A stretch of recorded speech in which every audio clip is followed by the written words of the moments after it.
नमस्कार दोस्तों, मैं डॉक्टर हर्ष माथुर, ओम नेत्रालय, वाराणसी, इंडिया से आई डॉक्टर, आई सर्जन। क्या आपकी आंखों में बार बार लालिमा आना, खुजली, जलन, गड़न, आंखों से पानी निकलना, बार बार आंखों में सूजन आना, या जब आप घर से बाहर निकलते हैं तो धूप में चमक लगना, अगर ये सब दिक्कतें आपकी आंखों में होती हैं तो आज का जो डिस्कशन है वो है एलर्जिक कंजंक्टिवाइटिस पे या आई एलर्जी पे।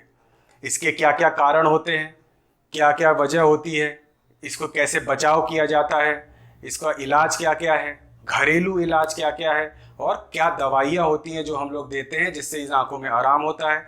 ये सारी चीज़ें हम लोग आज विस्तार में जानेंगे। अब ये एलर्जी दो प्रकार से आती है।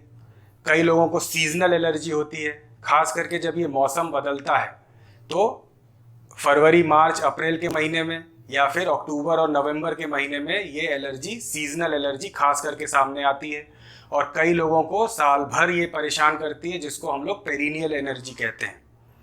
तो ये एलर्जन होता है जो आपकी आंखों में जाता है और ये आंखों को परेशान करता है। तो जब भी ये एलर्जन, बाहरी चीज़ आपकी आंख में जाती है तो शरीर अपने बचाव की प्रक्रिया को शुरू करता है और शरीर में से एंटीबॉडीज़ रिलीज होती हैं जो आपके खून में से होके आपकी आंखों में जाती हैं, और हिस्टामीन नामक एक केमिकल होता है जिसको आपकी आंखों में रिलीज करती है। ये हिस्टामीन केमिकल है जो आपकी आंखों में ये एलर्जी के खिलाफ लड़ाई करता है। लेकिन जब ये हिस्टामीन ज़्यादा मात्रा में आंखों में निकलता है तो फिर आंखों की जो नसें होती हैं उसमें सूजन आनी शुरू हो जाती है, पानी निकलना शुरू हो जाता है, गड़न शुरू हो जाती है और लालिमा बढ़ जाती है। अब ये एलर्जी दो तरह से एलर्जन ये आपके सामने आता है। घर के अंदर भी कई वस्तुएं होती हैं जिस वजह से ये एलर्जन आता है। जैसे घर में पाले हुए जानवर से ये शिकायत हो सकती है। जो लोग घर में खाना चूल्हे पे बनाते हैं उन लोग को ये एलर्जी हो सकती है। अगर घर की आपने साफ़ सफाई ठीक से नहीं करी है तो अगर सतह पे धूल मिट्टी चिपकी हुई है तो वो जब आपके हाथ लगते हैं आपकी आँख से आँखों में जाती है और फिर वो एलर्जी करती है। कई लोगों को घर में पाले हुए जानवरों से होती है, और अगर घर में जाला लगा है तो जाले से भी ये एलर्जी हो सकती है। घर के बाहर धूल, धूप, धुआं, गर्दा, ये सारी वजह है जिस वजह से एलर्जी हो सकती है। आज के ज़माने में पोल्यूशन इतना ज़्यादा बढ़ गया है जिसकी वजह से काफ़ी लोग परेशान हैं। और कुछ खास तरह के फूल होते हैं जो खास मौसम में उगते हैं, जिनके पॉलन ग्रेन जब बाहर निकलते हैं और वह हवा में उड़ते हैं और वो जब जाके आपकी आंखों के संपर्क में आते हैं तो भी ये खास करके एलर्जी की प्रक्रिया शुरू करते हैं जो बहुत परेशान करते हैं। अब ये आंखों की एलर्जी नाक की एलर्जी के साथ भी प्रस्तुत करती है, जिसमें नाक में खुजली होना, सर्दी, खांसी, जुकाम होना, या कई बार लोगों के पूरे शरीर में खुजली होना या चिकत्ते चिकत्ता शरीर पे, त्वचा पे दाने निकलना, ये सब प्रक्रिया भी शुरू होती है और दिक्कतें बनती हैं। अब बाहर की जो ये एलर्जन है इससे आप अपनी आंखों को कैसे बचा सकते हैं? तो मेरी राय है कि जब भी आप घर से बाहर निकलिए तो कोई बढ़िया काला चश्मा या गॉगल्स लगा के रखिए जो आपकी आंखों को पूरा बंद करके रखे, और सीधे जो धूल, गर्दा, धूप, धुआं आपकी आंखों में जाता है, नुकसान पहुंचाता है, उससे वो आपकी आंखों को बचा के रखेगा। अगर आप दो पहिया वाहन चलाते हैं तो हेलमेट पहन के उसको बंद करके चलाइए, और काला चश्मा लगा के भी आप उसको चला सकते हैं। तो जब आप गाड़ी तेज़ गति में चलाते हैं तो जो हवा होती है, जो धूल होती है, वो तेज़ी से आपकी आंखों में लगती है और ये एलर्जी की प्रक्रिया को और तेज़ी से बढ़ाती है। आंखों के एलर्जी के कुछ अन्य कारण भी होते हैं, जिसमें से एक होता है आई मेकअप। अगर आप लोग आई मेकअप करते हैं और ये एलर्जी आपको परेशान करती है तो कोई अच्छे ब्रांड का मेकअप आप यूज़ किया करिए। और सबसे ज़रूरी चीज़ आपको ध्यान रखनी है कि आंखों में मेकअप लगा लगा आपको सोना नहीं है, क्योंकि अगर रात भर ये केमिकल आपकी आंखों के संपर्क में रहेगा तो ये आपकी आंखों को परेशान करेगा, और जब सुबह आप उठेंगे तो ये आपकी आंख की एलर्जी को और बढ़ा देगा। जो बाहरी एलर्जन होते हैं वो आपकी आंखों में जाके उसी मेकअप पे चिपक जाते हैं। तो अगर आप बिना धोए मेकअप को सो जाएंगे तो ये एलर्जन भी आपको आंखों को रात भर परेशान करेंगे। बाकी जो कॉन्टैक्ट लेंस यूज़ करते हैं उनकी आंखों में भी ये एलर्जी की शिकायत कई बार देखी गई है। अगर ये शिकायत ज़्यादा है तो आपको कॉन्टैक्ट लेंस पहनना बंद भी करना पड़ सकता है।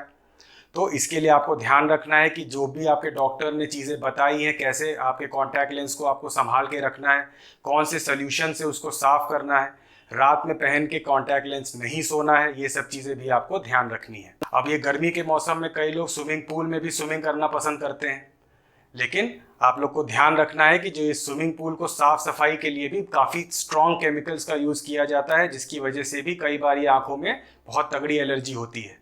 तो जब भी आप स्विमिंग पूल में से बाहर निकलिए, अपनी आंखों को अच्छे से सफाई करिए और अपनी आंखों का ध्यान रखिए। एक बीमारी होती है जिसको क्रोनिक ब्लेफराइटिस कहते हैं। इसमें जैसे आपके बालों में रूसी आती है, उसी तरह ये पलकों पे भी रूसी जम जाती है। तो जब ये रूसी आपकी पलकों में से गिर के आपकी आंखों में जाती है तो ये भी आपकी आंख में एलर्जी करती है। इस बीमारी को ठीक करने के लिए आपको अपनी आंखों के पलकों की साफ सफाई का ज़्यादातर ध्यान रखना है। एक बीमारी होती है जिसको वर्नल केराटोकंजंक्टिवाइटिस कहते हैं।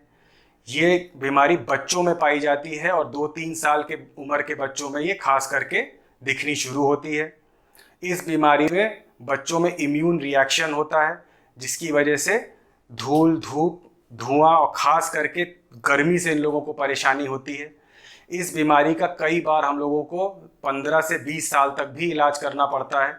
जैसे जैसे बच्चे बड़े होते जाते हैं, उन लोगों की अंदरूनी शक्ति बढ़ती जाती है और उन्हें खुद समझ में आता है कि किन किन चीज़ों से अपना बचाव करके रखना है। जब वो अपना ध्यान खुद रखना शुरू करते हैं तो 18-19 साल पे आते आते दवाइयों की ज़रूरत नहीं पड़ती है। लेकिन इस बीमारी में इतना ज़्यादा सूजन और जलन गड़न होती है कि माँ बाप बहुत परेशान होते हैं। अगर आपके बच्चे में ऐसी कोई शिकायत है तो बहुत परेशान होने की ज़रूरत नहीं है। आपके आसपास जो भी निजी अच्छे आँख के डॉक्टर हों, उनसे एक बार संपर्क करिए और उनके साथ मिल के इलाज करिए। जहाँ भी बच्चे खेलते हैं वहाँ पे साफ़ सफाई का खास करके ध्यान रखिए और कोशिश करिए कि आपके बच्चे तेज़ धूप में खेलने ना जाएं। अब कई बार देखा गया है कि आप मरीज़ अगर उनकी आंखों में बार बार ये खुजली की परेशानी होती है तो मार्केट में से एक एंटीबायोटिक आई ड्रॉप लेके आप लोग अपनी आंख में डालना शुरू करते हैं। इससे थोड़ी देर के लिए तो आपको आराम हो जाएगा, लेकिन जब आप लंबे समय तक एंटीबायोटिक आई ड्रॉप यूज़ करते हैं तो वो आपकी आंखों में सूखापन लाने लगती है, जिसकी वजह से ये एलर्जी और बढ़ती जाती है। तो आपको ये समझना है कि ये आपको इन्फेक्शन नहीं है, ये आपकी आंखों में एलर्जी है। अब एलर्जी एक ऐसी बीमारी है जिसका कोई परमानेंट इलाज नहीं है, केवल और केवल बचाव ही एक इलाज है। तो कुछ घरेलू उपचार हैं जो मैं आप लोगों को बताना चाहूँगा। अगर आप इन चीज़ों का भी ध्यान रखेंगे तो 70 से 80% आप लोगों को घर पे ही आराम हो जाएगा और जाके डॉक्टर को दिखाने की ज़रूरत भी नहीं पड़ेगी। इसमें सबसे ज़रूरी चीज़ है कि आप लोगों को अपनी आँखों को रगड़ना मलना नहीं है। देखिए, रगड़ने मलने से आँखों को आराम लगता है, लेकिन जब आप बार बार अपनी आंखों को मलते हैं तो दिमाग को ये संकेत जाता है कि ये एलर्जी आपकी ज़्यादा बढ़ गई है और जो एलर्जेन है वो ज़्यादा आपकी आंख में चले गए हैं, जिसकी वजह से ये हिस्टामिन केमिकल आपकी आंखों में ज़्यादा रिलीज़ हो जाता है। उसकी वजह से आपकी आंखों की नसें ज़्यादा फूलती हैं, ज़्यादा लालिमा और सूजन बढ़ जाती है। तो आँखों को मलना नहीं है।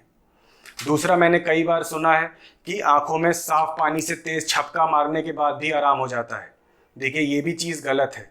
ये आपको समझना होगा कि आपके आंखों में जो आंसुओं की परत होती है उसमें भी केमिकल मिले होते हैं जो आपकी आंखों की एलर्जन से, एलर्जी से रक्षा करते हैं, उसको बचा के रखते हैं।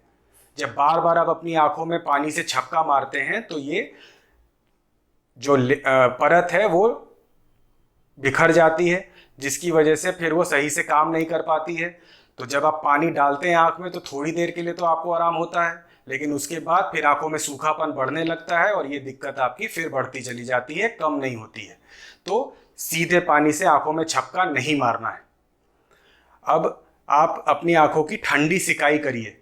इसके लिए आप कोई भी तौलिए को ठंडे पानी में गीला करके उसको अच्छे से निचोड़ के आंख बंद करके दोनों आंखों के ऊपर रखिए। इससे आपकी आंखों में नमी भी पहुंचेगी और आंखों को ठंडक पहुंचेगी, जिससे आपकी आंखों को आराम होगा। ये काम आप दिन भर में 2 से 3 बार कर सकते हैं और एक बार में 10 मिनट तक भी आप इसकी सिकाई कर सकते हैं। दूसरा, जो खीरा आता है उसको भी आप फ्रिज में रख सकते हैं। जब वो खीरा ठंडा हो जाए तो उसके छोटे छोटे स्लाइसेस काट के आंख बंद करके आप उसको अपनी आंखों पे रख सकते हैं, जिससे भी आपकी आंखों को काफ़ी हद तक आराम मिलेगा। अगर घर में झाड़ू पोछा लग रहा है तो उस कमरे से हट जाइए। कभी खुद लगानी पड़े तो कोशिश करिए कि धूल ज़मीन पे रहे, उड़े नहीं। 11 से 5 के बीच में जब तेज़ धूप होती है तो कम से कम बाहर निकलिए। अगर बाहर जाना भी है तो कोई अच्छा काला चश्मा या गॉगल्स लगा के रखिए जो आपकी आंखों को पूरा बंद करके रखे और धूल गर्दे से बचा के रखे। और सबसे ज़रूरी है, घर पे अगर खाना बनाते हैं तो चूल्हे पे खाना नहीं बनाना है। चूल्हे का धुआं बहुत हानिकारक होता है और बहुत ज़बरदस्त एलर्जी करता है। ये सब घरेलू उपचार करने के बाद भी आपकी आंखों में पूरी तरह से आराम नहीं होता है तो फिर आप अपने डॉक्टर के पास जाके उनसे मिलिए। कई तरह की आई ड्रॉप्स आती हैं, जैसे कि lubricating eye drops, antihistaminic eye drops, steroidal eye drops, और कई बार हम लोगों को ओरल गोलियां भी खिलाने की ज़रूरत पड़ती है। जब भी आप डॉक्टर के पास जाते हैं तो हम लोग कोशिश करते हैं कि पहले आप लोगों को थोड़ी ज़्यादा मात्रा में दवा दी जाए, उसकी फ्रीक्वेंसी ज़्यादा रखी जाए। 4-5 दिन में जब अच्छा आराम आपकी आंखों को मिल जाता है फिर हम लोग हल्की दवाइयों पे आप लोगों को रखते हैं, लेकिन थोड़े से लंबे समय तक के लिए रखते हैं। तो जैसे ही ये मौसम बदलेगा, एलर्जन जो हवा में उड़ रहा है, जो आपकी आंखों को परेशान कर रहा है, वो हवा से हट जाएगा, तो अपने आप आपकी आंखों को आराम मिलेगा और धीरे धीरे करके हम लोग दवाइयों को कम करके बंद भी कर सकते हैं। अगर आप लोगों को ये वीडियो अच्छा लगा हो तो इस वीडियो को लाइक करिए, चैनल को सब्सक्राइब करिए और इस वीडियो को अपने दोस्तों के साथ शेयर करिए ताकि औरों को भी इससे मदद मिल पाए। आप लोगों के प्यार से ही हम लोगों को इनकरेजमेंट मिलता है, जिससे हम लोग और आगे भी वीडियोस इसी के तरह बनाते रहेंगे जो आपकी आंखों की कॉमन बीमारियों से रिलेटेड है और आप लोगों में भी ये जागरूकता लाते रहेंगे। बहुत बहुत धन्यवाद।